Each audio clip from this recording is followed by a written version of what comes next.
最近传出全台湾头一个台文系真理大学台文系要收起来，引起真侪台文系所的老师甲学生的关注。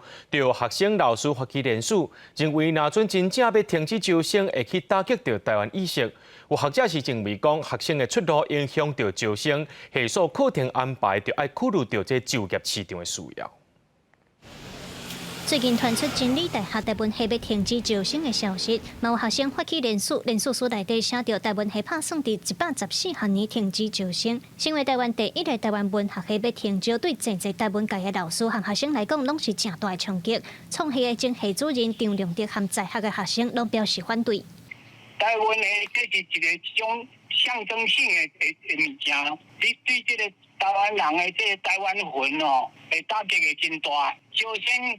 有问题，少子化当然这是一个问题，但是你若内容真充足，教师的阵容真坚强，台湾人应该真重视这个存在。张良德呼吁现任的系主任应该爱向校方坚持反对停招的立场。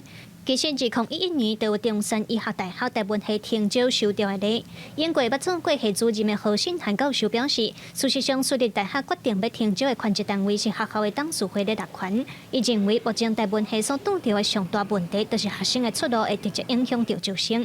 社会上的台湾语文相关的工作愈来愈多，但是你这个系所你教的内容也是讲这个系所的方向。 走向是毋是会当符合社会的需求？你即马大学嘛爱思考讲，我有啥物特色啦？吼，我甲类似的对手比起来，吼，我甲共性一个系数比起来，我有啥物特色？